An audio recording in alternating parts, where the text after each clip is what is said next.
Lindsay here, the Frugal Crafter, along with Lorraine for Ask a Crafter 18. You know what? I forgot to ask you before we started. I should probably pause it, but I'm not going to. Do we want to do this next week, or do we want to take a Christmas break? I think we could take a break. I think we need to take a break. So this will be our last Ask a Crafter of 2013. Don't worry, don't freak out. Stop commenting right now. I know you're typing right now. You're stop. Okay, we will be back 2014. We'll talk about what we got for Christmas. I will do the Christmas gift wrap up later on this week, so you can have your friends and husbands and girlfriends and boyfriends and whatnot check it out and get you something good. But this will be our last Ask a Crafter until 2014, so we can have time to get our stuff together for Christmas. Right. I can't believe it's 2 weeks away. No, I can't either. Insane. It's 15 days. That's more than 2 weeks. It'll be 2 weeks tomorrow when this goes live, though. I know. I got to start. I got to start shopping. You got to start shopping. I got to get serious.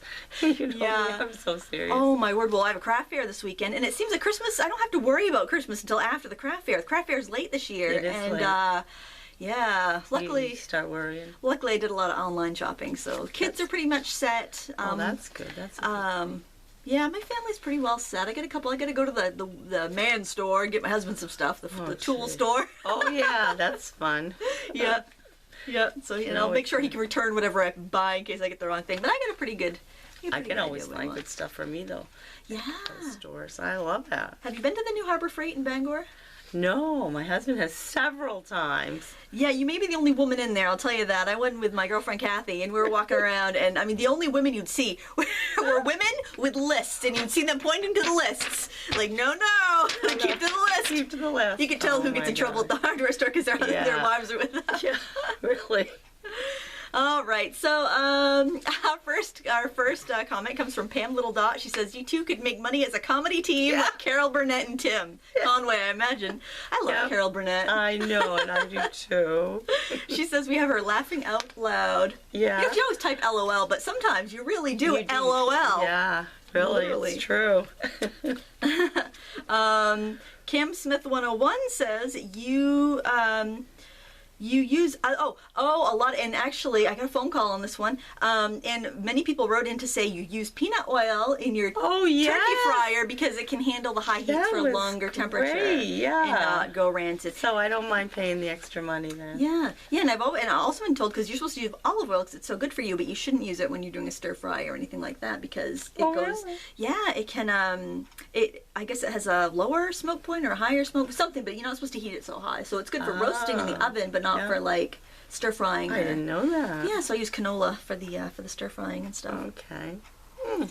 You always hear that. It's so good for you. But you got to learn these little fine details. Yes, because if you burn it or if it goes rancid or something, then it's bad for you. I don't know. Yeah. And then we got some. Oh, Sarah Little wants to know if you have a YouTube page. No, maybe we'll get her there. She's got an iPhone. She should be able to wrangle something up. And last week, Sarah did ask if we knew how to make those cards that played messages. Oh, yeah. And several people wrote in to say that Sizzix has a product. I think it's called, let's see, she did write what it was called. I'm just trying to find it. Talking Tags, I think. Talking Tags Memory Labels. That was from Teresa McKenzie. Stefano K also said the same thing. It was in clearance on ohmycrafts.com for $2 for a 3-pack. Although someone else wrote in and said, don't shop at ohmycrafts.com because they're awful. I've shopped there. I've never had a problem, but I'm just giving you both sides of the coin, people. Right. But the talking tags, you need to have like a smartphone, or your recipient needs a smartphone because it has like a QR code. And they have to scan it with their phone, and then it will play something. But I'm thinking there was some like other product that you just push a button. It was like a little button recorder, kind of like those Hallmark teddy bears used to sell that you could record a message. Oh yes, because I know people that have done that don't have it too much. Yeah, I don't have a smartphone. No. I'm not going to fool around with that. But I think they were thinking that was from I remember somebody said that. Paula here says, not from Japan or Canada. I think it's hysterical. I'm actually from San Francisco because we were trying to figure out where she was from because she typed arigato at the end of her message. She has another comment. I have to add that. But yeah, Home Shopping Network, they said they've seen them before, the kind that I think you push the button and it records. Okay. So, yeah, I think They seem like a lot of trouble. I don't know. I've never used them. I never have either. Yeah, but you can find them anyway. Try it. Yes, yes. Okay, this next question is says, "Hey Lindsay, it's Paula here, not from Japan or Canada. I'm actually from San Francisco. Thank you for answering so many questions and providing riveting, and I mean riveting, information. I would love if Lorraine could give us her top 5 quilting tips." I Drum wrote roll, them down. please. Yes, I wrote them down. 'Cause otherwise, my mind will go just completely blank. And I do nothing to derail a conversation either, Oh, yeah. so it's you should be a great concentration here. Okay, one of the things is you need to know about the grain of the fabric. That's really important. If you don't know about the grain, look it up and find out, because things have to be, they just go all. How do you find the grain of the fabric? Well, You look at I it? don't know, you just look at it. I don't know how I find it, but I just know. You can see the weave and the warp Yeah, lines? yeah, you Okay. can pretty much, but you have to know, to look for it. Okay. Yeah, and then 100% cotton fabric. There's a lot of Okay. fabric out there. Some of it isn't very good. And that's okay to use anything, because that's what they did way back in the olden Right, days. right. They just used shirts and coats and whatever they had. But it's really important if you're going to put a lot of money or time into it, Yeah. if you can. And 1/4 inch seams are important. 1/4 inch. And why is that 1/4 important? inch. It's just they're all regular. They'll all be the same. Okay. Yeah, and that you don't want them too big. You don't want to have to trim them. Okay. Oh, that makes Yeah. sense. Yeah, good fabric shears. Yep. Gotta have good Yeah, I put a shears. ribbon on mine so my husband Yeah. knows. Do not cut wrapping paper Do with not these. cut anything with them. Really, they're all labeled at my house too. Press the seams towards the dark fabric. Don't spread them open, but press both seams, both pieces Oh. to the dark. That Because you makes get sense. done, and then you got, oh my goodness, you got pieces you can see through, which is not necessary. And then one of the biggest things is the contrast between fabrics that we've found from doing it so much that, I meant to bring a picture. I just noticed my mother had one of her Christmas quilts out on the couch, and you could see the design. But if it wasn't clear, you wouldn't be able to see it. She has so many different fabrics, Yeah. so many different colors, and you got to have that contrast. Yes, that's a good point. And I noticed that when we're knitting. That's 6 things. It's great. Yeah. You got a bonus. You got a bonus tip. You get a bonus. I was noticing I was doing a cable pattern and I thought my yarn was smooth enough, but I had 2 twisted together and one had a little bit of a texture on it, and I can hardly see the cable that I spent so much time Yeah. working on. So it's kind of frustrating when when you get through, because that cable is, you gotta can't see be the contrast precise because with the that. pearls don't look that bumpy next to the knits, because the knits have that bumpy texture on it too from the yarn, so it's a little frustrating. Yeah, because But something like this, It doesn't matter because it's there's no perfect. Yeah, there's not much It really difference. looks nice. All right, and she also asked if I could give her my top 5 general paper crafting tips. I know it's a bit nebulous, but I'm curious. Love your witty banter, how you two crack each other up. I laugh right along with you. Arigato, and she spelled it out phonetically, which Oh is yeah, we nice. probably said it wrong. By the way, Melbourne. It's Melbourne. Thank you very much. We always like to learn here too. Yes, we do. Yes, we You do. know, that's important. Yeah. And don't you notice, whenever there's a Stephen King movie comes out and somebody says Bangor, it's always Banger. It's Bangor. Banger, Bangor, Maine. Bangor, Maine. It's not Bangor, Maine. No, it is not. Stephen King's our neighbor. I know. And he's from Bangor. Yeah. You'd think he'd say, well, hold on, retake. You got to reshoot Yeah. that guy. It's not right. So my top 5 paper crafting tips would be, number 1, have a space set out that you can leave a project on. And it doesn't have to be fancy. It doesn't have to be a room.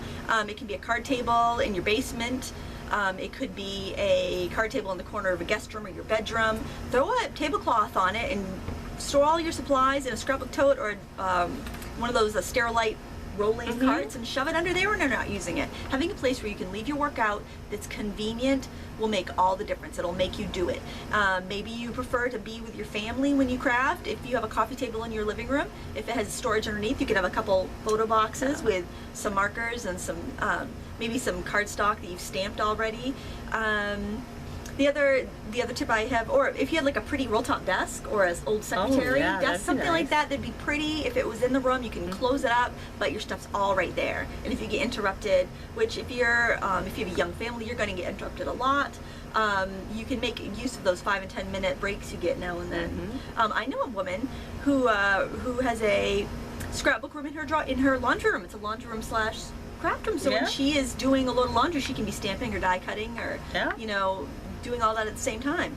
So, you know, as crafters, I think, and especially as women, we seem to have to multitask a lot. And if you make it convenient, you'll do it. So my mother has a beautiful workshop for her messy work, and she's got a painting room down in her basement. It's heated, it's beautiful, but she works at the kitchen table or in her office. It's upstairs where it's open and she can see everybody because she doesn't want to be you know cordoned off in the basement. I like being Once cordoned in off. a while, that's great. I like being cordoned off because I get too distracted with all the other goings on. If I'm upstairs and I see the dust on the floor and I can't really feel good about crafting and doing something like this when the house is a mess. If I come down here, I can't even hear the telephone half the time. It's great. You know, it's great. It's wonderful. Yeah. You're working in batches is my second tip. That was just one tip. Oh my gosh, I carry on, don't I? My second tip would be working in batches. So if I'm stamping out an image for a card, I'll stamp it a couple more times because if I'm making a card to give away, then I'll make one to sell and one to submit for publication. So that works good for me. If I'm die cutting a panel and I'm going into a full sheet of cardstock, I'll just die cut the rest of the cardstock while I'm at it and put it in I have a little coupon book here, and I have my paper organized by what brand it is. So I have Paper Tray Ink, Georgia Pacific, Nina, watercolor paper, Bristol board. So then when I go to stamp something, I can grab this first and then know if I have the paper ready before I have to cut into a cardstock. It saves on scraps. Another tip is to I often will make an envelope first and then take the scraps from the paper I use to make an envelope to decorate my card. So it keeps you from having a lot of little paper scraps hanging around. Use your recycling bin as a source of supplies. Yeah. You can get free chipboard. You can find free acetate for shaker cards. Look in your recycling bin and see what you have already you can use before you go to the store. And shop your stash first. I was making Christmas cards last night, and I bought some really beautiful paper, but I only had really enough to do my Christmas scrapbooking and my cards. I didn't have enough to make envelopes with.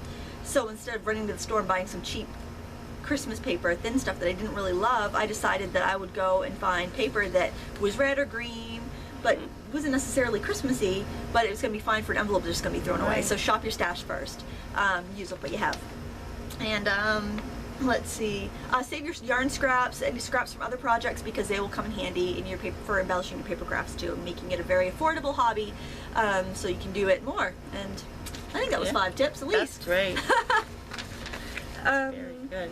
Let's see. Sometimes I skip around just making sure I didn't miss anybody here. Okay, so just one more stamp, right? She came up to Maine. I met her. It was funny because Where's she from? Texas. Oh my God. Another Texas crafter. Wow. Yes, and she was up visiting. She has some relatives up here. Wow. Yeah, and so she said she was coming to the area. Do you want to meet up? I'm thinking, oh great, YouTube person could be a weirdo. Yeah, really. And so I'm like, well, I'll meet you in town, someplace public, and I can bail out if it doesn't go well. And I was actually getting my car. I told her I had to get an oil change, and she had to get her car tuned up. She'd driven up from Texas, so we met at the auto shop, and we went out to lunch and went shopping. Well, it's funny because I had one of my girlfriends call me. I'm like, I want you to call me at 11 o'clock because this person's a weirdo, or an axe murderer or stalker or something. And so she called me. I'm like, oh yeah, she's not a weirdo. She's not an axe murderer. I'm fine. And well, it's funny, she left her phone in the car, and her husband had been trying to call her all morning for the same reason, to make sure that I wasn't some axe murderer. well, anyway, she got back from shopping, and she wrote to tell me that her husband looked at her bag of stuff, and usually she needs help. It's usually, honey, can you help me haul stuff in from the car? She showed her her bag. She's like, this is all I bought. And he goes, well, you can go shopping with the Frugal Crafter anytime. Wow, yes. She really is frugal. So I thought that was funny. So she did have a couple questions and a couple deals to share. One question was, what shapes should a beginner learn to draw? And because I just posted a tutorial on how to draw a reindeer, and honestly I don't think anything is any harder to draw than anything else, but there are some basic shapes that most things are comprised of. One would be a cone, a ball, an ellipse, and a cube. So you can make these items out of paper and just like put a ball on the table and just practice drawing and shading those, and that will give you a lot of experience so your drawings don't look cartoonish. Oh, wow. Yeah, because nothing's any harder to draw. It's like whatever you're interested in. If you like people, if you like flowers, if you like animals, it doesn't matter. But those are the basic shapes that most things are made out of. And she had some deals. I wrote them down. She said for anyone looking for a mat board, because I have a lot of scraps and I work on scraps a lot with pastels, Hobby Lobby has multi-packs starting at $2.99, and they're all trimmed out and square, but they're the leftovers from their framing, and they come in sizes from 3x3 to 12x12, and they're just solid pieces of mat board. She says the packages are about 4 inches thick, and they're beautiful patterns on them. She bought a few sizes and said they were perfect for doing the pastel tutorials. That way you don't have to deal with one huge sheet of one color. You get a variety of different colors in the packs. It's kind of, you know, hit or miss, but she said every color is beautiful that she got. And then she also says if you live in a town or an area that has a Jerry's Artorama, if you join Groupon, which I think is like a coupon site, that they always have the spend 20 get 40 coupons. So you spend 20, you get $40. Oh. Yeah. So that's good. And she said they have the American Crafts pencil alcohol-based markers for $20 right now, like this week or something. But so Groupon has it, but those Jerry's coupons are only for in-store, so you'd have to live near someplace that has one. But that's a pretty good deal. You get $60 worth of stuff for $20. That's pretty sweet. Yeah, definitely. I still have a couple more. The Junk Junkie says, I've been watching your Ask a Crafters and I love them. I have a question. Well, more than one, but I'll do one at a time. I'm looking through my supplies to make sure I give my husband a thorough list for the holidays. I find I have several boxes of pastels. They are not all marked. Oil, water, etc. So my question is, if they're not marked, what do you think they are? And can you tell us what to use each different type of pastel? One is even called a crayon for. Thanks so much for your time. Hugs. An easy way to tell if they are water soluble is to scribble some out and brush some water over them. If the most chalk pastels will be water soluble, you can use them dry or wet. Usually they're used dry, but it's up to you. Oil pastels, if the water beads up on them, then you can still use them for techniques that call for water-based pastels. Just use turpentine or paint thinner or odorless mineral spirits to blend them. So let's just, you know, put some water on them, see what happens. Yeah. Monique Miller writes, hi Lindsay, I was wondering if you use a melting pot for UT, ultra thick embossing enamel. If so, would you suggest using other embossing powders in the melting pot? You rock, have a great day. I don't have a melting pot, but you can, they do make little silicone liners for them, so you could use different stuff and not have to clean up. I think though, because it seems like whenever I overheat embossing powder, it loses its shininess or it gets kind of yellowish. So I would think that I would think you couldn't keep reheating it and not letting it harden indefinitely. I think it would get brittle and yucky looking. Yeah. But there's no reason you couldn't use any brand of embossing powder in a melting pot. And Linda emailed me a picture of a color chart that she made. She says, I made the color chart, but I've heard that some of my watercolors are better or worse as far as light fastness, like if it fades in the light. I've also heard they're all fine despite the ratings. Can you suggest how I could do a test on the swatch? So she had done a very generously sized swatch. What I would do is I would take a piece of, I think I would take masking tape, but I would stick it to cardstock and trim it and leave 2 tabs. And make a couple strips like that. Tape it on top of your chart. Don't have the tape touching your paint, but have it so the cardstock is up against it firmly. And then set it on a windowsill for 30 days and see if it fades. If there's not much fading, then you're fine. That's direct sunlight. You're not going to hang your art journal and your pictures in direct sunlight. So you're going to be fine. If it's faded a lot, just make a note of that. When you frame a painting, when you do a painting, it's gorgeous. You put it in a frame. The glass does cut down on the UV exposure a bit, and you can buy UV protectant glass. Plexiglass is even better, and you can use plexiglass on a watercolor with no ill effects, and that will really cut down on how much UV will get in there and harm your painting. So that's the way I would test any materials that don't have a light fast rating on them. Whew, all right, those are the comments. All right. Goodness sakes, we got a lot of questions. I know, we're popular. Yeah, Look, imagine what we're going to have in like 3 weeks when Oh sorry, my I spit on you. Oh my gosh, I'm sorry. I don't have a cold, luckily. It's just gross. Okay, Sharon Robinson. Hi, Lindsay and Lorraine. A wonderful addition to Ask a Crafter, by the way. I was wondering if food coloring and water make ink sprays would be a good idea since it's essentially a dye. I love watching you both so much I forget about the questions. Your laughter is contagious. Thanks so much for the tutorials. Oh, and we did discuss that you're actually going to work out if you're laughing, because 10 laughs equal 1 sit-up. So Yeah, laugh on. There you go. Well, most spray inks are dye-based, so don't let that bother you. I think that food coloring is probably more likely to fade than... Oh. But if you're using on a card, I don't see what the trouble is, because you're going to mail it off. It's going to be in an envelope.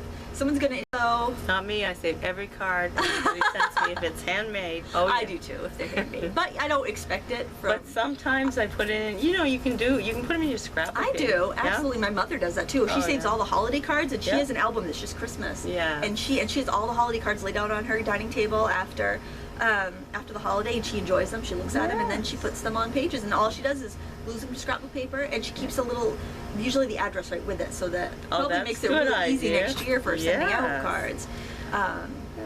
So yeah, it's not going to be as light fast as using liquid watercolors, but you know, if it's for something you're not worried about how quickly it's going to fade, or you just want to play, or you want to let the kids play with it, that's great for the kids. I do Kool-Aid, and I put it in that spraying. Yes, I put Kool-Aid in the big spray bottles from like the dollar store and water, and I let the kids go to town outside in the snow with those. Yeah, they have so much fun with that. Yeah. And Kool-Aid is so cheap; it's like 10 cents a packet or something. Yeah, that's good. Fonda Hughes says, have you ever made a journal with a material cover? If so, what's the best way to do it? I love your videos. I have learned a great deal, and I thank you for that. All right, well, you might have better advice than I do for that. Would you sew it, or would you glue it? Glue. I've sewn them and glued them both with photo albums. I haven't done a journal, but I've done photo albums, and sometimes you sew them and just tuck them in like a book cover, like, you know, when you cover a book. Exactly. Yeah, and then it's temporary. Yeah. If you decide, or if something gets spilled on it, you can clean it. Oh, yeah. Yeah. Yeah, and I think if it was something more like a sketchbook type journal, I think I would use Yes paste. It's that really thick paste, and you kind of trowel it on with a spatula, and then you could press the fabric into it. But the nice thing is it's really slow drying, so you can lift it up and move it around and get it exactly where you want it, miter your corners, and fold them over on the inside. And then when it's all dry, give it a coat of Mod Podge or a sealer that will protect it. So, you know, since it won't be removable, if something gets spilled on it, you'll be able to wipe it up. And you'll still have that nice fabric texture, but it will have a little, like almost like an oilcloth look to it. Oh, that sounds nice. That's what I would do. Okay. Rosie says, love all the information that you share. Your energy is great and the tips are the best. Is baby oil close to glycerin? What are some crafty uses for baby oil? Thank you for sharing your time. Okay. Well, I know some people that use baby oil as a blending solution for regular oil-based colored pencils, such as Prismacolor. And they say it doesn't stain the paper, but I wouldn't use too much. It does not work as well as using odorless mineral spirits, but you know, you don't have to deal with the smell, and you don't have to worry about it if you're crafting with small children around. It's not the same as glycerin. Glycerin is water soluble, and like vegetable oil or baby oil. Baby oil is mineral oil, and it's a byproduct of the petroleum processing, kind of like petroleum jelly is a byproduct of oil, of petroleum. So, and it's not gonna, if you mix it with water, it's gonna separate. They're not gonna mix. Glycerin will mix with water. So it's a humectant, but it's not really an oil, but it feels oily, but it's water soluble, and it doesn't stain your paper. I mean, other than just to do like a watermark, like your Versamark ink. So they can't really be interchanged, but I've heard of people using baby oil. You know what? You can also use it to lubricate your punches, lubricate your scissors. You know, I would cut through some scrap paper before you use them again. Let it sit in there and get everything moving smoothly, but then punch it out on scrap paper so you don't leave oil. Because oil and paper really aren't the best, because oil will eventually disintegrate your paper. It's just like when you are painting on a canvas, you don't paint right on that raw canvas with oil paints. You have to put a ground, you have to put an acrylic medium ground, like that's what gesso is, and it makes a barrier because you don't want the oil seeping into the canvas so it will rot it. So that's pretty much what it's going to do to your paper. So, I didn't know that. Yeah. Okay, and Fonda Hughes also has another question. Can you store clear stamps on a laminate sheet? Yes, that's what I do. I'll show you my how I keep my pink persimmon stamps here. I did a video on this too. If you search, if I don't happen to put a link below it, because I kind of forget to put links. This is my binder. I keep all my stamps in binders so I can flip through them like a catalog. And this is one I bought. This is just from Stamper's Best. It's a laminated sheet. And this I just took file folders and I stuck contact paper on them. And this works good for the clear stamps. It doesn't work good if you use Aleene's Tack It Over and Over, because the Tack It Over and Over wants to get on the laminate and not stay to the back of the stamps. But what I did was I stuck my the index cards that came with the stamps onto the folder first, and then I laminated over it so I could see what my designs are, because with the clear stamps it can be hard to see. Yeah. But you could stamp on cardstock, and then if you have a laminator, I'd run it through a laminator because it's going to be a lot. Whoops! Don't worry about that. I'll get that. It's going to be a lot thicker than your contact paper.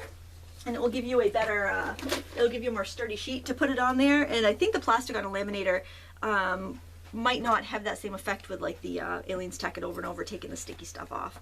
So yeah, absolutely. Either contact paper or a laminator will be fine. I've heard like there's some cases, some plastic that isn't good to put your clear stamps on, like those CD cases, but I've never had a problem with it. No, People have I've told used me those that for years. people Yeah. have told me that there's a problem with it, but I've never experienced it. So No. Yeah, okay. Pam Little Dot again says, thinking of the lady who asked about making a straight line with the decorative scissors. Could you demonstrate on paper? Thanks, Pam. I never miss you and Lorraine. Oh, awesome! Actually, I've got a video. It's uploaded, but I haven't put it live yet because I want to send my Christmas cards out before I show the world how I made them. But I do show that tip, and so just keep your eyes out. It should be up in a couple of days. I hope to get my cards out in the mail today or tomorrow. So I always assume that everyone's watching my videos that knows me in real life. It's probably not the case. I could probably put it live now, but I do show that in that next video coming up. So just keep your eyes peeled for that in the next couple of days. Hey. Okay, Emily Thuborn, Emily. Oh my goodness, y'all crack me up. I've been catching up on Ask a Crafter from video 1 through 16. I'm watching 17 now. You are such a fantastic artist, and your tutorials are so easily understood. Lorraine, I absolutely love your hair. The color is phenomenal. It's so funny. Do you color it, or no? I probably shouldn't ask you that right now. No, I never have. It's silver. It's just silver. Nice. My girls, when they were teenagers and they get mad at me, that was the worst thing they could say to me. They'd say, "Your hair's not silver. It's gray." Oh yeah, that was a big insult. Were you blonde though before you went? No, just plain old mousy brown. Huh? Because it looks like your hair was probably blonde. No. I don't know. That's what it is. My question is about making your own flowers. I have dies for the rolled roses, punches for layered flowers, as well as dies for them. I don't know if I'm not doing it right or what, but mine look terrible. I cannot get the roses to look like roses, and layered flowers just look ridiculous. Do you have any tips for rolling those stupid rollers? Also, I saw another video about making satin flowers where you hold them over a candle to melt the edges and cause them to curl. Sounds tricky to me. I was good for trouble right there. Yeah, really. I tried that and they had a black edge. Yeah, that's pretty much the whole thing would go up in smoke for me. Is there a way to melt them without getting the black edge? Thank you very much. Okay, I'll answer the black edge thing first. The important thing is, because if you've done paracord bracelets, you also need to burn the ends. The part of the flame you hold it in is important. You don't hold it in the yellow part of the flame, you hold it in the blue part of the flame. It's not as hot and it will get it to shrink. You could try using a heat gun, because sometimes that'll shrink your fabric up. Like for heat embossing? Yep, like for heat embossing. Or if you have one of those heavy duty ones like that mechanics use, if you've got one of those in your workshop, those will work. Oh, wow. But it's keeping it in the blue part of the flame. If you keep it in the gold part of the flame, it's hotter and it's going to blacken it. But if you have it in the blue part of the flame, you can see it better on a lighter. If you flick a lighter, you can see you have that little gap where it's not so hot. Yeah. That'll keep your fabric from going black. For the rolled flowers, the biggest thing is, I think people don't realize you have to do some embossing to the petals. And you can use like a marble for this. I've got a tool right over here. My kids were playing with it the other day. Well, this is one of them. They have like little balls on the end, but you can take out like a chopstick or a skewer and stick a bead or just like hold a marble and use like a mouse pad, just kind of like press it. For the layered flowers, that's going to give the petals a roundness that they need, and then when you layer it, kind of the job is done. So you want to press it down on the mat, and then when you stack them up, have it so the bumps are facing up, and you'll get a nice petally flower. Or you can even experiment going different ways for different types of flowers, like daisies or like a flat flowers, you want the bumps up. If it's a rose, you'd want the bumps down, so they kind of cup around like that. For the curled flowers, as you roll them, you need to kind of scrunch them and fluff them. So it's not just roll them up. You roll, scrunch, fluff, and I kind of glue as I go too. So you're not doing anything wrong. It's just you need the extra step to give it the realistic look. And then set it down, walk away, and come back and look at it, because you're going to be so critical of it. That when you happens first to a make lot it. of things. Yeah, You walk away and come back. Yep, the flower fairy comes and visits it and makes it pretty and. Okay, Teresa 5 has a question for a crafter. What do you do when you feel like you've run out of ideas? Where do you get your inspiration? It goes out to both of you lovely and lively ladies. Oh, you want to go first or should I?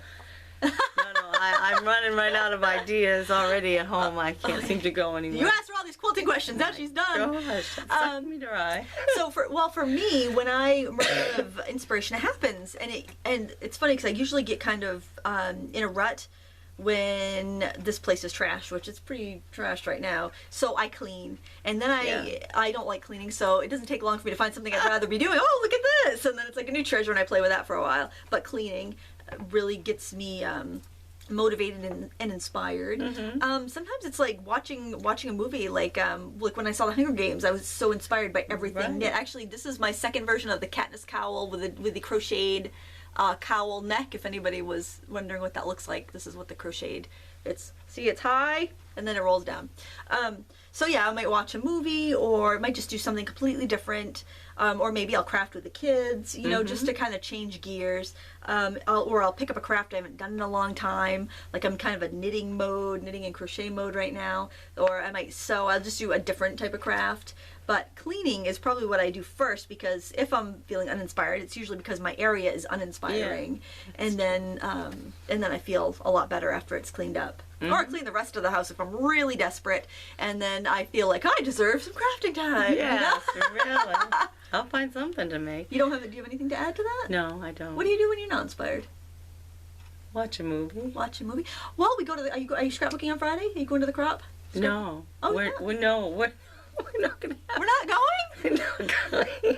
No, it's not happening? No, it's not happening. At the ballet the other night, Robin and I were like, we got too much going on. I could use that extra day before the craft fair. I'm glad you told me I was showing up. Oh, I gotta call Kathy. Yeah. Kathy, there's no scrapbooking Friday! Does she watch this? She does. She does when she can. Oh yeah. Okay. She's got plenty of time with her kids busy as they are. I know, but they're in school during the day. I might have her fill in for you someday. Oh, that's good. When I go to Florida. When you go to Florida, yeah. I'm going in January. Yeah, Kathy, get prepared. Yes. Oh, there you go.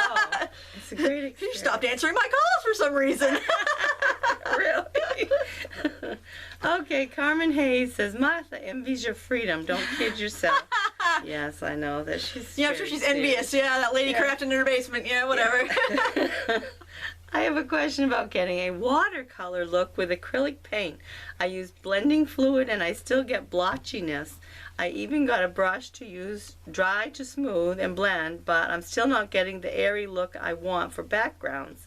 Maybe a tutorial? Thanks so much for the laughs. Lorraine, you crack me up when your eyes go wide at something Lindsay says. I don't think you need the fancy blending fluid. I would just try adding water. And what I mean is, like, on another palette, what would work good would be like an old ice cube tray.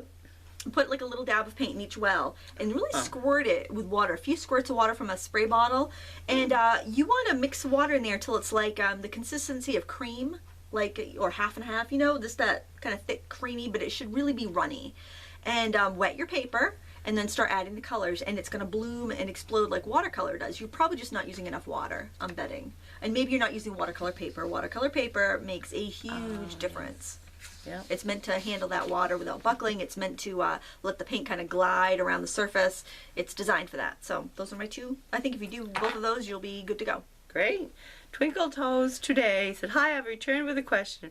What are mat board and chipboard, please? I've heard these words lots of times in reference to die cutters, but I'm unsure. I know cardboard, but I'm not familiar with the other two. Many thanks. Chipboard is kind of like what cereal boxes are made out of. It's that thin craft color or gray pressed cardboard, but it's not corrugated. It's a flat, smooth, more dense cardboard. You can cut it on your electronic die cutters. Fine. Cereal box stuff you can cut on the electronic cutters really well.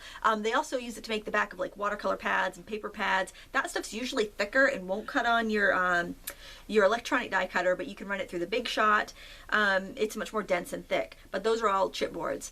I never buy chipboard. I just raid the recycling bin and use the backside of cereal boxes, and it works. You can't tell. No, you can't tell, and I don't think the stuff that the chipboard is acid free anyway. So, If you're going to use it, I just be aware if you're going to use it on a layout. But I would still even use it on a layout. It doesn't bother me. Right. Mat board is archival. It's acid free. It's thicker and denser, and it's what you use for picture frame matting. So if you buy a mat to go around a photo, that's mat board. You can buy it by the sheet and cut it yourself. Just one more stamp. My friend Wanda had written in and told me that she found some good deals at they were selling the scrap packs at Hobby Lobby starting at $2.99. So that's mat board. It's also great for using pastels on and creating artwork on. So it's just it is acid free. It comes in beautiful colors. You can buy it by the sheet, or you can ask your framer if they have any scraps. There's the big difference there. And you can die cut it in the big shot, but not in your electronic cutter either. You can do it in the big shot? Yes, I do it in the big shot, like for clock hands and for hearts. And nothing too detailed. You can't use those wafer thin dies. You need the thick Sizzix dies or the thick Ellison or AccuCut dies for that. Okay. Michelle High from North Carolina and Linda Dexter is from Ohio, and they both want to know about how you find the craft supply shows. If you go to Rubber Stamp Madness, they have a great list of all the stamping shows as they travel, because there's like 4 or 5 different outfits that put these rubber stamp shows together and craft shows together, where you can go and buy scrapbooking and paper crafting products and rubber stamping products. Like Too Much Fun, it's a rubber stamp company, but they also do shows. They also coordinate events. Heirloom Productions, or Heirloom Productions rather. Scrapbook Expo. Then there's a Creating Keepsakes conventions that go around that have the big expos to buy. So go to Rubber Stamp Madness. They'll have a lot of them. I don't think probably the Creating Keepsakes one probably isn't listed there because that's a competing magazine, but I think it's called CKC, Creating Keepsakes Convention, CKC. So go to rubberstampmadness.com and click conventions. I think it's like one of the tabs on the top of the website, and you'll find a full list, and then you can click on each of those links and see if any shows are coming to your area. Oh, okay. Linda Dexter also has a question about a good set of decorative edge scissors. I see all kinds of cheap ones, but they cut so rough. Some of them are really rough. Yeah. Well, here, I got a pair. And these kind of go in and out of favor, but there's some that will always be in style, like scallops, pinking, decal, and those edges I buy in Fiskars. They're more expensive. They're probably about $7 a piece, but they're not going to catch. They're going to cut. I've had these for like 10 years. Yeah. They work great. And I've had good luck with off brands. It's kind of hit or miss. I know Craft used to make some that were like $2 a pair at the craft store. Yeah. I think choppy. I can't remember if they were. I don't think they weren't as good as the Fiskars. I think they were okay. I would get Fiskars for the ones you're going to use a lot, and those are the only ones that are consistently good. I've had some good luck with X-Acto, some good luck with Pioneer, some good luck with Craft, but it's been kind of hit or miss. But Fiskars always, there's always work. So you might be able to find a multi-pack too, and that would save you some money if you could find like a variety pack of these and then just fill in as you need. Yeah. Georgia Liddick says, hi, I'm a new subby, and the Frugal Crafter is my favorite channel. I'm also new to art journaling and have a question about sealing backgrounds. I often use gel sticks or watercolors to make my backgrounds for my pages. Since these products are water soluble, is there anything that I could seal my backgrounds with so I continue to add layers to my page without altering my background? My additional layers often involve drawing and doodling, and I want to be able to work with pens and markers without damaging the pens and markers. I'm hoping you can suggest a sealer for my water soluble backgrounds that would allow me to draw with markers and or pens on top of it. I would recommend Krylon brand workable fixative. You can find that in any art supply store with it's usually with like the cans of stuff like the archival mist and the clear sealers. Any clear sealer will probably work, but the workable fixative is actually designed so that you can layer materials. So you can do chalks and spray it, then do more chalk, or you can do watercolor, spray it, then do other stuff on top. You might want to test it out on a scrap first with a pen that you're not in love with, and just double check that the nib doesn't get dirty. So if the nib is picking up stuff, and then, or if you notice you're drawing for a while and then it's no more ink is coming out, so it's like picked up something and clogged the nib. So I would do a test first, and then if that's the case, don't use it anymore. But that's what it's designed for. I think that would probably work pretty well for you. Okay. Carrie King says, great show. You are the only YouTube channel that I see an hour-long video and think, oh, great. She's saying, oh, great, not, oh, great. I always enjoy you two with the great advice too. Is there a way to more quickly cure Mod Podge so I can apply resin over it? I'm making pendants for necklaces and want to get them as durable as possible. Thanks again, Carrie. Yes, and this is a tip that I've got to give credit to Ross Barbara from watercolor, I think it's watercolorpainting.com. He has a YouTube channel, watercolor jewelry. Oh, he does. And he uses polyacrylic to glaze his paper beads and whatnot. And he bakes them in a toaster oven at 150. So you paint it, you let it dry. Don't stick it in there wet. Let it dry a couple hours, maybe even overnight, and then pop it in the toaster oven at 150 for like 30 minutes, I think. Oh, yeah. And check out his site if you, yeah. Beautiful jewelry. He is a true artist. He's a painter too, but his jewelry is like, wow. Really nice. Yeah, beautiful stuff. Crystal Rose says, I love your videos. Can you do a wedding-related watercolor tutorial? Maybe some wedding bells or just generally wedding themed. My sister-in-law just got married and I've been having trouble trying to paint something for her. Yeah, make a little note on that. Circle it and I'll do that. That'll be great. Maybe a dove or maybe some flowers with ribbon or something. Yeah. Something like that. Lovebug Craft says, hi Lindsay and Lorraine. Great show as usual. What a team. Not really a crafty question, but I was wondering what your favorite Christmas traditions are. Also, my crafty goodie that I would like this Christmas is just more time to craft uninterrupted. There's a concept. Anyway, all the best and Merry Christmas to you and yours, Valerie. Oh, that's nice. Yeah. You know, and that is such, especially if you're a young family. So when my kid was little for Mother's Day, I would say, you know what, I want the house to myself for 2 hours. Yeah. And so my husband would take the kids and go visit his mother, and get together with the women on that side of the family would all visit, the matriarch, and I would have the morning. And it's not that nowadays I don't ask for that because they're in school and I have time to myself now. But that was just the best gift. That was is my husband to take all the kids out of the house for a couple hours. Not that I don't love them dearly, but to have that time to myself where I wasn't, folding laundry or doing housework. Just, not that I do a lot of that. Obviously, I pointed that out several times, but just to, so but husbands, if you're watching that, take the kids out for a while. Let your wife have some time to herself to craft. That was, you could even write that on a card, like give tickets. 1 hour. That would be good. Like 1 hour of uninterrupted crafting. In your own house. Yeah. Like, you can go out, but it's not the same because you want to work with your own stuff. Exactly. That's a big thing when, the kids are little. Oh, yeah. Yep. Yeah. Exactly. Do you have any favorite traditions that you like to do? No, well, at Christmas time, I love all the decorating. I go crazy with the decorating. Yeah. I don't like presents, but I like the partying, the decorating, and, but another good thing for young families, too, though, is have an evening where you just have no computer, no TV, no nothing like that. Just spend time. And that's hard to do. Well, but that's really our Monday through Friday because, actually Monday through Thursday, they're not allowed to have screens on school nights unless it's homework. So we started doing that a few years ago, and that was the best thing. Yeah, we never had TV in our house, and then they have the week at school where there's no TV. Yeah. My kids always made a big deal about that. Oh, Mom, we have no TV this week. We have They think that was a big deal because they never had TV. Well, we were at the doctor's, because I usually schedule, because my kids are still young enough, they'll schedule all their doctor's appointments back to back to back. Of course, I'll probably have to change that now because my son's my son goes and waits in the waiting room and comes in when it's his turn because, they're getting older. But, so my kids were complaining because the doctor, so how much TV do you watch a day? And she stands up, my mother doesn't let us watch TV during the day. Thinking the doctor's saying, well, how unreasonable. She's like, good job, Mom. The kids just like, thinking they were going to get an advocate for their cause. No, not going to happen. Yeah. Did you ever do the light drives when the kids were little? Drive around and look at Christmas lights? Oh, yes, that's great. But we still like doing that. Yeah. Yeah, I mean, they go through years where they don't want to do it, and then now I'm taking my grandson, so that's great, And that's the thing, you see Christmas all over again when you have a baby or a new baby. Yes, you do. And I love to go in those neighborhoods where you can tell the families are like, they're competing with each other. There's this, in Brewer, I think it's Gettysburg. You drive up there, and there's music, and there's animated things on the lawn, and their light bill must be like $500.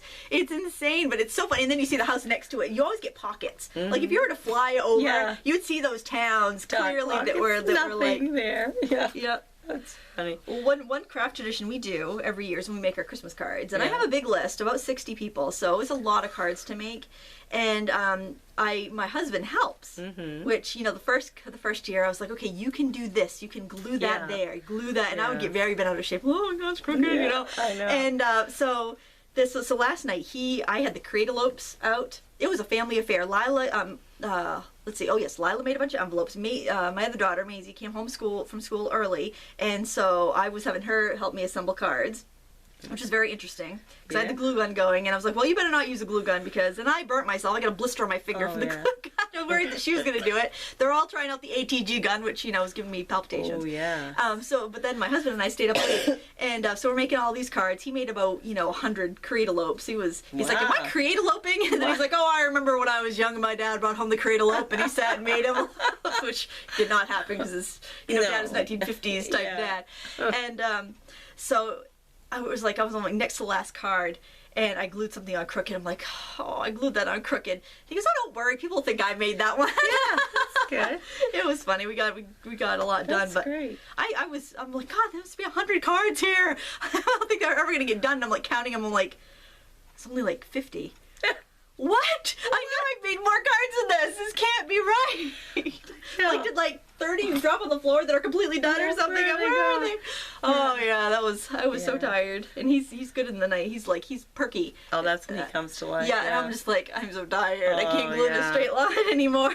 No, I don't have my husband help me that much with most of those things. He, the 2 years I had him address the envelopes, we got most of them back. Some of them, then we never saw again. I don't know where they went, but those addresses were just a mess. They were wrong, zip codes wrong. Did he have a book to go by, or was he just making stuff he had up? the book, but he'd be watching TV or doing something else, get distracted, go from the one address to the other. Oh, it was a nightmare. He's making sure he never gets asked again. I think so. I really had that suspicion. Okay, Jen's Craft Station said, I live in a rural area, and I think you're right. We stay sane by crafting, Yes. especially when the wind chill is 21 below. My wish list included a Sizzix Eclipse, and my husband bought me one for Christmas and let me have it early. Good man. I got the eCal software, and I'm really enjoying it. My question is, I know I can't use my eCal software with a Cricut, but is there a way to use the images from my Cricut cartridges by converting them to an SVG? My Cricut is about to go belly up, and I hate that I won't be able to use all those cartridges if my Cricut goes to the crafting graveyard.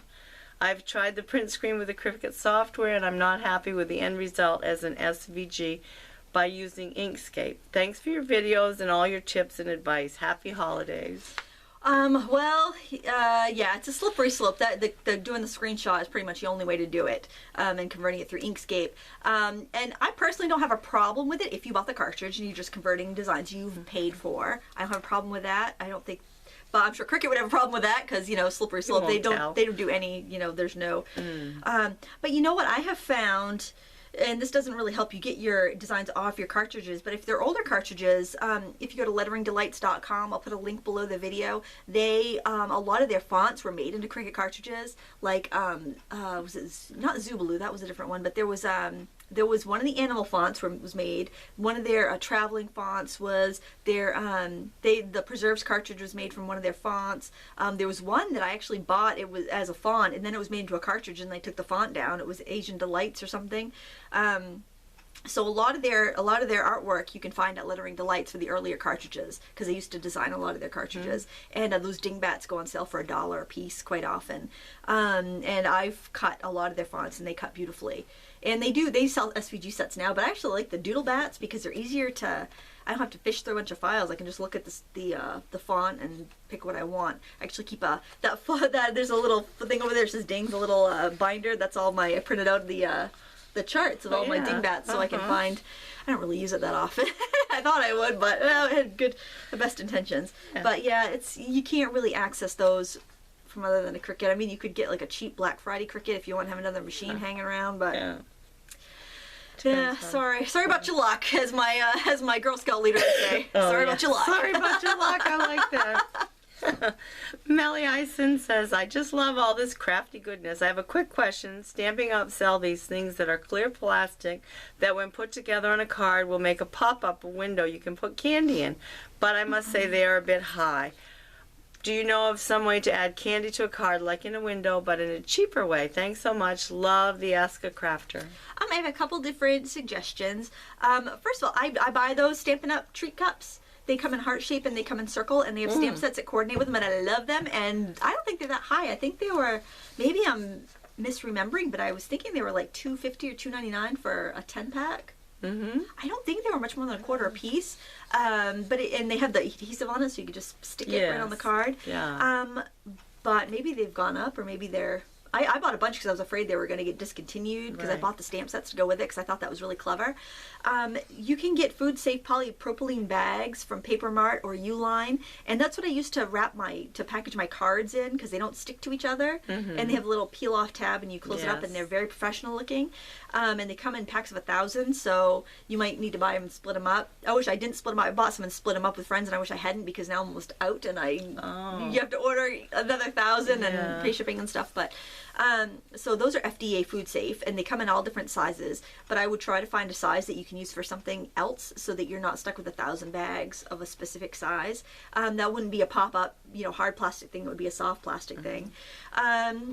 You could recycle blister packaging from food products as long as it was clean. So that's the thing, you're putting food in there, so I wouldn't want to cheap out on it too bad and have germs, make somebody sick, or have plastic leaching, the wrong kind of plastic leaching into the food. So I think I would go with a polypropylene clear bags from Paper Mart or Uline, or buy the treat cups from Stampin' Up. I really don't think that, unless they've gone drastically up, they weren't that high. Of course, we're in the United States, so if she's not, it could be much more pricey. Yeah, that's true.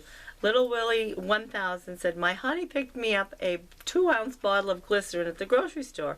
He did not know it was not enough. Well, today we bought an 8-ounce bottle at Hobby Lobby, and when we got home we realized the small bottle was much thicker glycerin. Now we're befuddled. Does that sound like anything you think? That's strange. No, I haven't heard of that. Maybe it's more concentrated. Which one was the more thicker, did it say? The thicker was at Hobby Lobby, which it sounds like maybe that was what it's supposed to be. Yeah. And I bought 2-ounce bottle of glycerin at the grocery store. Who knows what that was for? Yeah, the 2-ounce bottle could have been for cake decorating, and maybe it's just a little bit thinner because to make the icing glossier. Right. I'm sure it's the same. One might be a little more diluted, or one might be more concentrated or something. I think they're both going to be fine. Yeah. Yeah. The junkie. Junkie. I like that junkie. name. Wonder if I can ask a question of Ask the Crafter. Of course I'm trying you can. to learn more about cool and warm colors. You mentioned them in your Learning Watercolor video. Is there a list of warm and cool colors, or are we comparing them to see which is warm and which is cool? That makes as much sense as mud. Okay, well, there's two different versions of warm and cool colors. So when you say warm colors, you can kind of split a color wheel in half, and you got your warm colors on one side, your cool colors on the other side. So warm colors would be like yellow, orange, reds. Cool colors would be like blues, greens, purples. But every color has a warm shade or a cool shade of it, and that's what I'm talking about in the Learn to Watercolor video. So, and the reason you want to be aware of it is because you'll get much more vibrant mixes. So if I said I want to use a warm red, I would want a red on the color wheel that's a little bit closer to orange rather than a red that's closer to purple. So like alizarin crimson or rose madder, those reds are more purple. They're cooler reds because they're closer to blue and purple and the cooler colors. Whereas cadmium red or vermilion are more orangey reds, and because they're closer to orange. They're warmer. They're closer to orange on the color wheel. Yellow, if you had lemon yellow, that's a little closer to green. So if I wanted to make a bright green, I would use lemon yellow, and I would use like a turquoisey green, like a turquoisey blue, like a Prussian blue, because that's more towards yellow. You use the colors that are closer to each other in temperature or on the color wheel so that you get a better mix. Does that make sense? Mm-hmm. It's also called split complementary color mixing. So you have a warm and a cool version of your three primaries. But say if I wanted a gray dull purple, I would use a warm red because it's further away from purple, and I would use a more turquoisey or greener blue and mix those together to make a really dull red. So you do the same thing. Sometimes Yeah. you want a duller, darker color. You know, it's just the more you know about your colors, the better you'll be at mixing. So, Wow. does that make more sense to you, or does it just more confusing, do you think? I didn't really pay attention. You're just smiling and nodding. You're not even listening. You're just zoned out there for 3 minutes. I just zoned out because I know I'm not going to learn all that stuff. All right, so I like the color, I use it. there you go. Just if you like the color, use it. Really, what more do you need to know? Well, basically, it's using 2 versions of each primary color. One being Listen to her, not me. one being warmer in temperature, one being cooler. If you look at it, you'll be able to tell. If you have 2 reds side by side, one will look more orangey, one will look more purpley. Yeah. So basically, that's what I mean. Using That 2 sounds of each good. primary color. Or just like use what you like. I mean, Okay. Questions from Lindsay. Gliding wax or gilding wax? Gilding wax or gliding wax, which I think sounds much cooler. She's saying that probably because that's what I was calling it. Could you mix mica pigment with beeswax to create a shimmery wax? I'm using this to highlight embossed surfaces as well as to make my life more sparkly. I think she says she does do that. She I think that's does her do that? advice that she does do that, isn't it? Well, she had a Oh, she question said mark could. there. Oh yeah, I don't see why. Oh, I'm using this, but she's I theoretically would be using this. Okay, yeah, I don't see why not. If you need to have a little bit, if it's not, beeswax is softer, so Yeah. if you find it's not gliding, maybe you just add, when you melt it all down and mix it together, you might need to add like a little bit of Vaseline to it or something just to soften that oil, the wax up a little bit to make it glidey. Uh-huh. Yep. Oh, we have beeswax if you need some. Oh, nice. Yeah. Even though you're definitely allergic to bees. Yes. Yes. We put You them have up interesting further hobbies, Lorraine. I like to live on the edge. I love it. Last question from Lindsay. You used soluble oil pastels in your demonstration the other week. Could you please do a demonstration with oil pastels which are only soluble if you add turpentine? Sure, I'll have to dig through. Can you make a note on that? I'll have to get into my kids' supplies. I don't have any just plain oil pastels. The kids do, though. They come in like every single art kit you buy your kids. Really? Yes, a set of oil pastels comes in every single kit. It's funny. Okay, Vicky says, hi Lindsay, I love Ask a Crafter and love the coffee cup. Perfect for a coffee junkie like myself. It's like as big as my head. Look at this. It is. My question is, I have a Cricut, well actually a couple, but that is beside the point. Any suggestions as to where I can find older versions of SCA or other programs so I can use my Cricut with SVG files? You have so many I love. Any suggestions could be great. Keep on crafting and making videos. Love them. Merry Christmas to you all. Oh, she's looking for a copy of SCAL, S-C-A-L. It was just a typo. Oh, okay. Yeah, sure cuts a lot. It's a...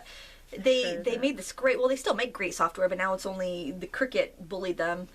They put up a lawsuit. They didn't even go to court because these little companies can't defend themselves against a big thing like that. So actually, I stopped buying Cricut products when they pulled those shenanigans. But anyway, so they had to stop selling, or they agreed to stop selling Scal because they didn't have the means to fight the big, Goliath companies.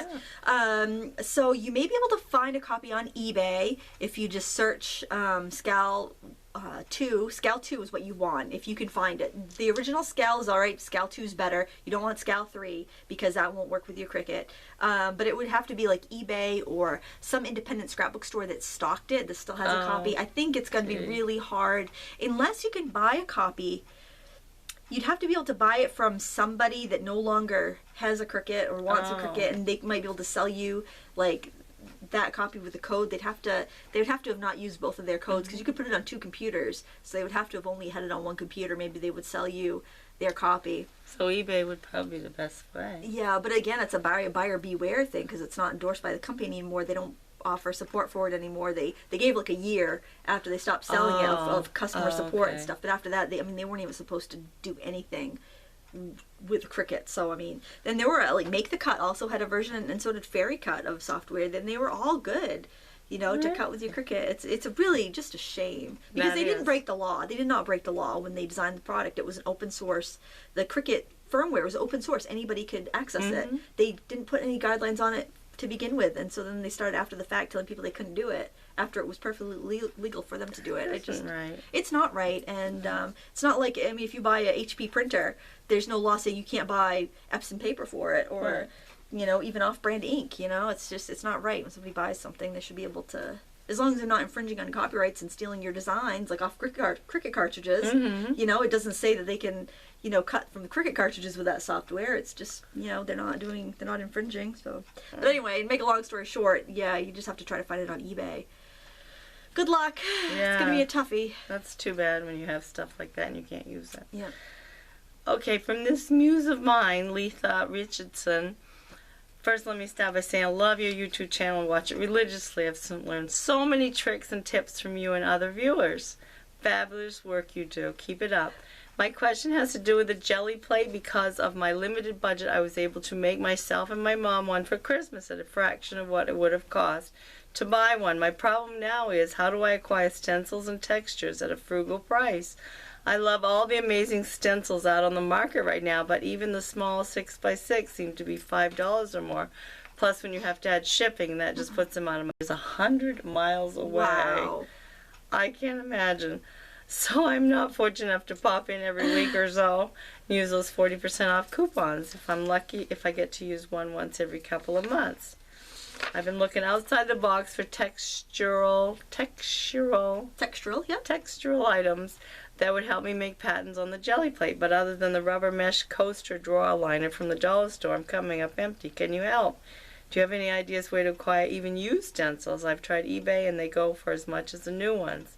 And there's not too many garage sales in my area, I can imagine. Rarely they have crafty stuff in them. Again, thanks for all your fabulous videos and a wealth of knowledge. You are amazing. Oh, thank you. All right, it's time to get out your Midwestern ingenuity. I gotta grab that phone. Hang. All right, sorry about that. I had to answer the phone because I had placed a bunch of calls today. I had to make sure that things were getting returned. I got 3 kids at school, so somebody's always ailed with something. So probably shouldn't answer. My husband goes, "Why do you answer the phone?" Yeah. All right. Well, you were mentioning Joann's. Joann's has their coupons. You can redeem. You can use them online, Yep. and they do often run good sales. But you know, you can use an X-Acto knife and cut your own stencils out of thin plastic, like report covers, or you can cut them out of cardstock, and then you could soak them in varnish, like just varnish them and hang them to dry, and they'll be quite durable. Linseed oil? Linseed oil, yeah. That's what we Linseed used oil. to use. So that would be some great ways to make your own stencils. If you have a die cutter, you could die cut whatever you want. I saved my die cut scraps. I've got some right over here because I did. Oh, right here. Because I just cut out a bunch of circles and a bunch of holly leaves. So I thought, that's kind of cool. I could use that as a stencil. So you know, I just save that. And if I use acrylic paints, every coating of acrylic gives it more durability. So you can make your own. You can use coupons or wait for a sale. Joann's often has like their stamping stuff 40 or 50% off, so you could like make an order and spend enough so you can get free shipping. Yes, they have free shipping once in a while too. Yeah. Just as a bonus, yeah. I made some tools. Let's see if I have them handy. I don't know where they are. But anyways, the tip came from Scrappy Sticky Inky Mess blog, and it was isn't that cool? UK Marianne is the username. She actually has a video on that too. But she took strips of foam core and cut them with decorative edge scissors like this, and then you can drag those over the plate, and it makes a texture, but it doesn't harm your plate because it's made from foam, fun foam, the foamy sheets. You could actually take some pieces of foam, like sticky back fun foam, cut it in different shapes, and mount it on like a piece of plexiglass or a piece of wood and make stamps, like big foam chunky stamps. You can take embossing folders. If you have friends with embossing folders, borrow as many as you can. Embossed paper, and then those are great for pressing, and you can keep using them over and over again, and you won't get your folders gunked up. But you could, emboss 3 of them, make a set for everybody. Any embossing folders you can find, and then save your mesh bags or pieces of burlap, anything like that that has interesting texture. Bubble wrap, yeah, bubble wrap works really well. Anything like that. You can even glue string to cardboard and make some cool stamps that way. So just use that Midwestern creativity and there you go. make some stuff. You can make all kinds of great stuff. What a great present! Holy jelly plate, love it. Yeah, really. Yeah. Okay, hi Lindsay. I've been enjoying your tutorials like crazy. Every night I hunker down to watch them. Thank you so much. I'm trying to learn more about paint. I have an Ask the Crafter question. I was watching your studio video and you had a bunch of coffee filters in one of your drawers. What are you doing with them? Well, I use them for a lot of different things. I've made like oh, I got something to show you. I'll talk while I'm doing this. I let the kids use them for snowflakes because they're really easy to cut. Oh yeah. Get down here. Should have had you get that one. You're taller than me. I glued them together. I have a video on how to make your own honeycomb paper, and I glued them together and made that with coffee filters, which is really fun. I should have, if I had twice as much, then I could have gone all the way around in a circle, but so that's something I do with it. I make little flowers with them. You know, I got a different coffee maker, so I had different size filters. So yeah, that's what I do with those round coffee filters. Would you do a tutorial or talk about an Ask the Crafter on making textures on your papers? I would love that. On one of your videos, you tied a bunch of rubber bands together. Oh my gosh, you're so clever. And you have mentioned other ways of getting texture using things around the house from Jerry. Sort of goes with the same question before. Yeah, I could do like a little watercolor video on that, different textures. But yeah, I mean, there's so many ways to texture paper. One, you either affect the paper, like you scrape it, or you scribe on it or something, or push the paint around on it while it's wet, or you could sprinkle things into it while it's wet. Like with watercolor, you can drop alcohol on it and it will give you fisheye bubbles everywhere. Oh, nice. You can drop salt on it, it will give you like snowflake starbursts. So there's lots of different ways you can add texture. I like it. You can. Oh, another one is taking plastic wrap and pressing it onto wet watercolor and crinkling it up and letting it dry, and it looks like a frosty window. That's nice. Carmen says, I'm still confused about resist/embossing. Is there a difference? Also, are there any other inks out there like StazOn? They are not available in many colors locally, and I hate to pay shipping costs. Can I emboss on top of an acrylic painting, or will the paint bubble from the heat? Thanks so much for your clear and unbiased opinions and help. Okay. For resists, I would say you want to... First she asked about StazOn. I just heard the phone out of the corner of my ear, but I'm going to let it go. I'm going to check the answer machine in a minute. StazOn, there was Inkadoo made like a stack, had like 6 different colors, little cubes of alcohol ink. That was available for a short time at AC Moore. I don't know if it's still around or not, but there's that. And you could re-ink it with your alcohol inks. You could buy blank pads and use your alcohol inks to make your own colors. That's probably the most economical way to do it. I don't really care for StazOn, so I haven't really investigated what's out there, but that's what I would recommend. Embossing ink and resist ink are just about the same. I think that one is a little bit thinner. I think maybe the resist ink is a little bit thinner. Maybe it has a little bit of a different oil in it, because I do notice that embossing ink seems to be a little juicier than the resist ink. Or maybe it's just the style of pad that's different, but they're very close. I think maybe the resist ink has like a felt pad. Or a fabric top pad, while the embossing ink has a spongy foam pad. Oh, okay. Emboss on top of an acrylic painting? You can, but you have to be careful, because if you have a thick coat of acrylic paint and you heat it up too much, you will get bubbles. So you would want, like if it was a thin wash of acrylic, like on watercolor paper, and then you stamped and embossed on top of it, I think you would be all right. But if it was a thick painting on canvas and you had the heat going for a long time, it's gonna emboss and probably also release chemicals into the air from the acrylic paint that you might not want to be breathing. Oh, really? Maybe I did. So. Couple of years I did embossed the sayings on my photographs. Oh yeah. You ever done that? Yeah, no, I've put them in on the computer, but I haven't embossed over them. Right on the. I wanted to, for some reason I had it in my head I was gonna do that. Yeah. It's tricky. Yeah. You know, you have to be careful, otherwise your whole photograph will just be ruined. But, you know, you run them off 50 or so to give them a credit. Yeah. As a couple of people didn't get them, that's fine. Yeah. It's like you can emboss on acetate, but you have to be very careful. You have to heat it up and pull it away. Heat it up and pull it away so you don't overheat and warp it too much. So it's, you're embossing on a plastic, basically. You're heating up a plastic. That's what acrylic paint is. So that's it. Woo! Okay. We'll see you in 3 weeks, right? 3 weeks for the next Ask a Crafter 2014. I will do the crafty gift wrap-up coming up this week or beginning of next week, so you'll have that information. And Merry Christmas, Lorraine! Merry Christmas! That's it. If you have questions, leave them below. If anybody wants to just lurk around in the comment section and answer questions, or I'll be answering questions and stuff, and then we'll compile them for the next time. Okay. There may be a lot. Maybe we'll have to pick and choose. I'll make sure I answer everybody's. Yeah, as many as you can. Yeah, yeah. So, Could be 5-hour video. be a 5-hour video. You'll be sorry about that. Glad to see it's an hour. Yeah, whew, it's only an hour, thank goodness. Yeah, really. All right, well, thank you so much for watching. Until next time, happy crafting.